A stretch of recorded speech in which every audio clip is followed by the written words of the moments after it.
नमस्कार आप सभी लोगों को। मैं शिवम पांडे एक बार फिर से आपके सामने स्वागत है आपका डी पॉइंट एकेडमी पे। आपने थंबनेल देखा होगा तो आप समझ चुके होंगे कि मैं किसके बारे में बात कर रहा हूं। आज की तारीख है 1 अगस्त और तड़के सुबह सुप्रीम कोर्ट का फैसला आया।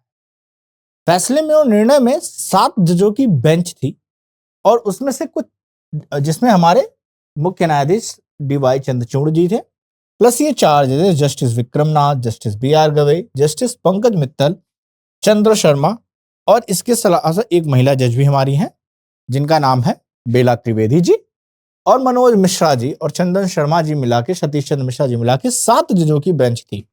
ये सुनवाई काफी दिनों से चल रही है और था क्या, आप सभी को पता होगा कि रिजर्वेशन भारत में हमेशा ही आरक्षण एक प्रमुख मुद्दा रहा है। हमारे यहाँ जाति है, जाति सिस्टम है, उसे एक्सेप्ट करना पड़ेगा। और इस जाति सिस्टम में आपको पता है कि एक creamy layer word OBC other backward caste में होता है। क्रीमी लेयर क्या होता है कि अगर माता पिता की इनकम सालाना आय 8 लाख से ज्यादा है तो वो बच्चा क्रीमी लेयर में आता है, फिर उसको आरक्षण की सुविधाएं उतनी नहीं मिलती हैं। हालांकि ये कैटेगरी एससी और एसटी में, शेड्यूल कास्ट और शेड्यूल ट्राइब्स में नहीं थी। अनुसूचित जातियां या जनजातियां जिन्हें हम कहते हैं। आज के निर्णय के हिसाब से सुप्रीम कोर्ट का सजेशन है कि अब समय आ गया है कि एससी और एसटी में भी क्रीमी लेयर लाई जाए। लेकिन अब क्या ये क्रीमी लेयर इकोनॉमिकल होगा या कैसे होगा, इसके बारे में अभी बहुत क्लियर जानकारी नहीं है। लेकिन जो जानकारी मिली है उस पर हम डिस्कस करते हैं और इसी के साथ साथ इस जजमेंट में हर एक जस्टिस का क्या कथन रहा है, कैसे उन्होंने अपनी बात को सही साबित किया है। कि मैं आपको बता दूं कि भारत सरकार के ने भी यही डिमांड रखी है कि क्रीमी लेयर एससी एसटी में होनी चाहिए, क्योंकि सॉलिसिटर जनरल तुषार मेहता का भी स्टेटमेंट वैसा ही सिमिलर था और आर वेंकटरमणी जी जो हमारे हैं सरकार के लॉयर, उनका भी यही कहना था। दोनों लोग कोर्ट में इस सुनवाई के दौरान मौजूद थे। तो याद रखिए, जब कोई फैसला सरकार के हिसाब से या उसके पक्ष में हो तो उसको संसद में कानून बना के पलटने की पॉसिबिलिटी कम हो जाती है। तो ये मत सोचे कि ये फैसला पलटा जाएगा, बल्कि इस पे कानून बनेगा। हालांकि यहाँ पे जो अधिकार है वो राज्यों को कोर्ट ने दिया है। कोर्ट ने कहा है कि राज्य सरकारें अपने यहाँ प्रॉपर डेटा निकालें कि कौन सी एससी एसटी में, जातियों में भी कई जातियां होती है। देखिए भाई, शेड्यूल कास्ट में भी कई जातियां हैं, उसमें भी कुछ जातियां काफी ऊपर उठ गई हैं और कई सारी पीछे रह गई हैं। तो रियलिटी में क्या हुआ, आरक्षण किसके लिए, जो गरीब है उसको आगे लाया जाए। जैसे मैं कहूं कि गरीबी रेखा की बात करें तो एक होते हैं गरीब और एक होते हैं अति गरीब। तो अति गरीब और गरीब दोनों को सेम लाभ मिलता है, तो फिर दिक्कत है ना। अगर मान लीजिए गरीबी रेखा, मैंने कह दिया कि 100 रुपए जो कमाता है वो गरीब है, तो जो 99 कमाया वो भी गरीब है और जो 1 रुपए कमाया वो भी गरीब है। लेकिन हालत किसकी खराब है, 99 वाले की या 1 वाले की, 1 रुपए वाले की। तो एससी एसटी में ऐसे लोग जिनके माता पिता या जिनके घर में कोई आईएएस आईपीएस या किसी भी ऐसी अच्छी पोजीशन में पहुंच गया है जहां से उसकी इकोनॉमिकल और फाइनेंशियल सिचुएशन बेहतर हो गई है, उसके घर में अब आरक्षण देने का क्या मतलब है, क्योंकि वो तो कैपेबल है कि अपने बच्चों को पढ़ा पाए, अच्छी व्यवस्था दे पाए। तो इस तरह के स्टेटमेंट को इंक्लूड किया गया। और कई जगहों में ये रियलिटी है कि आप देखेंगे कि कई लोग की इकोनॉमिक सिचुएशन सही हो गई है फिर भी वो आरक्षण का लाभ पा रहे हैं। तो क्रीमी लेयर की जरूरत थी। जैसे जनरल में कई लोग इकोनॉमिकली वीक हो गए थे तो उनको 10% का आरक्षण दिया गया। ठीक है कि भाई आप 8 लाख से कम के साथ, वहां पे भी एक लेयर बना दी गई कि इससे कम के क्राइटेरिया में आते हैं, इतनी एकड़ जमीनें हैं तो आपको 10% आरक्षण मिलेगा, तो उसका भी लोगों ने लाभ लिया।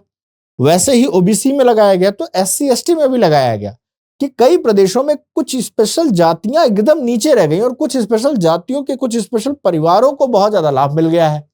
तो इससे तो ये कहीं ना कहीं आरक्षण जो था वो समाज में समानता लाने के लिए है, ना कि जाति के अंदर ही विषमता फैलाने के लिए। वहां पे भी अभी भी ऊंच नीच प्रैक्टिस की जाती है, जाति के अंदर जातियों में ऊंची नीची प्रैक्टिस की जाती है। तो उसको मेन स्ट्रीम में लाने के लिए ये फैसला लाया गया है। याद रखिएगा, इसके कई सारे विरोधाभास भी हैं। भारत में राजनीति आरक्षण पे बहुत ज्यादा चलती है।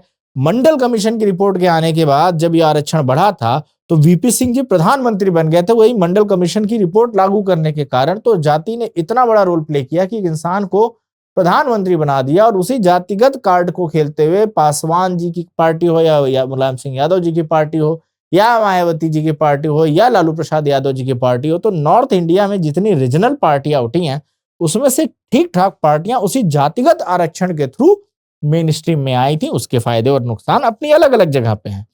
तो याद रखिएगा कि इसी रीजन से अब इसमें भी राजनीति हो सकती है, कौन सी पार्टी इसको किस एंगल से देखेगी, क्योंकि एससी एसटी वोट बैंक सबका है, लेकिन उसी में एक जाति का कट जाए और एक जाति का आ जाए तो दिक्कत है।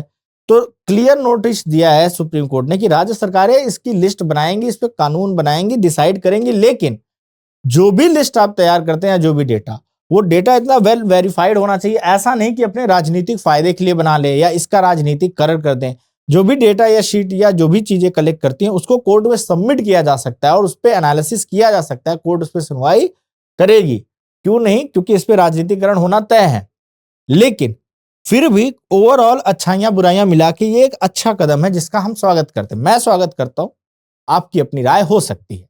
अब देखिए क्या क्या इन लोगों ने कथन दिए हैं, स्टेटमेंट दिए हैं, उसको भी थोड़ा पढ़ते हैं भाई, जजमेंट आया है ना। तो देखिए सबसे पहले मैं आपको बता दूं कि ये जो हमारे यहाँ पे जो जस्टिस BR गवई हैं, ये खुद दलित समाज से आते हैं, तो इनका भी अपना एक कहना है क्योंकि ये उस समाज का हिस्सा है। तो देखिए क्या लिखा है। Justice Gavai stated that the children of a SC category person who got the benefit of reservation cannot be the same pastoral children person who is not। कि भाई SC ST कम्युनिटी का वो पर्सन, जैसे ये खुद है, मान लीजिए ये जज हैं, तो इनके बच्चों को जो मिल गया है, इनको जो मिल गया है उसके बच्चों को, क्या अब इनके बच्चों को रिजर्वेशन की जरूरत है? नहीं, अब वो समाज में कम्पीट कर सकते हैं। ठीक है। तो जस्टिस गवई ने कहा, he pointed that the yardstick identify creamy layer among the SC ST must be different from the. लेकिन हाँ ये भी कहें कि ओबीसी में जैसे क्रीमी लेयर के लिए फाइनेंशियली मतलब इकोनॉमिकली तय किया गया है, SC ST में ये सेम यार्डस्टिक नहीं लगेगा। SC ST के क्राइटेरियाज अलग होंगे क्योंकि उनकी सिचुएशन समाज में ओबीसी से अलग है। ठीक है। जस्टिस विक्रम नाथ ने ऑल्सो इंडोर्स किया गवई जी के वी को कि creamy layer principle as applicable OBC also applies to the SCs। ठीक है, कि क्रीमी लेयर लगना चाहिए, बस उसके स्टैंडर्ड अलग होंगे। जस्टिस पंकज मित्तल ने कहा कि reservation has to be only limited to first. इन्होंने कहा कि एक ही जनरेशन तक जिसको नौकरी लग गई, अच्छी पोजीशन पे पहुंच गया, उसकी एक ही जनरेशन को मिलेगा, अगली जनरेशन से उसका रिजर्वेशन खत्म कर दिया जाए। ठीक है। जस्टिस सतीश चंद्र शर्मा ने एग्री किया गवई जी के व्यू से और कहा कि क्रीमी लेयर का आइडेंटिफिकेशन करना कॉन्स्टिट्यूशन के हिसाब से सही है, यह आरक्षण की नीतियों को जस्टिफाई करता है। ठीक है। अब देखिए गवई का जी का क्या कहना है। The question that will have to pose whether equal treatment to the unequal category of scheduled caste would advance the constitution objective. कि जो लोग ये सोचते हैं कि SC ST में क्रीमी लेयर लगा के कुछ गलत हो रहा है, तो आप बताइए कहां से गलत है। बल्कि आरक्षण की जो मूल भावना है ये उसका समर्थन करता है कि IAS IPS के चाइल्ड का बच्चा क्या उस बच्चे से कंपेयर कर सकते हैं जो गांव में एक लैंडलेस फार्मर है, लैंडलेस मजदूर है? नहीं कर सकते हैं। Education facilities and other facilities जो उस बच्चे को मिलेगी, क्या उस गरीब के बच्चे को मिलेगी? नहीं मिलेगी।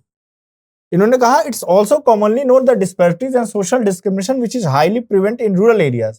कि गांव के रूरल एरियाज में आज भी जातियों के अंदर भी बहुत ज्यादा छुआछूत है, बहुत ज्यादा दिक्कत है, डिसकंटिन्यूटी। एक जाति के अंदर जो सब कैटेगरी है उसमें भी आपस में लड़ाई है और उसमें भी जातियों के अंदर भी निचली जातियां होती हैं।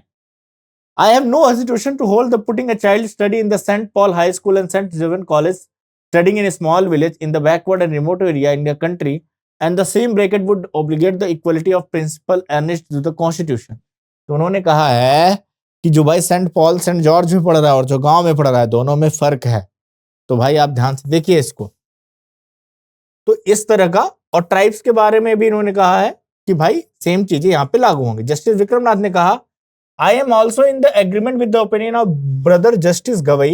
Creamy layer principle is also applicable in the scheduled caste and scheduled tribes। तो वही सारी चीजें हैं, वही सारी चीजें हर एक लोगों ने कही हैं और यही जजमेंट रहा है। अभी मैं ये नहीं कह सकता कि ये पूरी जानकारी है, आज फैसला आया। आने वाले समय में राज्य सरकारें इस पे किस तरह से अपने बयान को रखेंगी, किस तरह से सर्वे करेंगी, सर्वे कितनी ईमानदारी से करेंगी। जातिगत जनगणना की बात चली रही है, संसद में जाति जाति खेला जा रहा है। भारत में जातियां मैटर करती हैं। हालांकि इस सिस्टम से ओबीसी और जनरल के स्ट्रक्चर पे कोई फर्क नहीं है। जो SC की सीटें आती हैं। अब उसमें किन जातियों को प्रायोरिटी दिया जाएगा, किन जातियों को नहीं दिया जाएगा, या उसका कोई हायरार्की ऑर्डर सेट किया जाएगा, ये अभी भविष्य की बात है। बट इससे ओबीसी और जनरल के सीटों में कोई फर्क आने वाला नहीं है, तो ये केवल एससी एसटी कम्युनिटी के लिए है, लेकिन जानकारी जरूर होनी चाहिए सब। तो दैट्स ऑल फॉर टुडे, और फॉर सच इन्फॉर्मेशन आप टी पॉइंट एकेडमी के साथ जुड़े रहिए। इससे रिलेटेड जो भी अपडेट होंगी आपको यहाँ दी जाएंगी वेल वेरिफिकेशन के साथ। तो that's all for today, bye everyone, have a good day.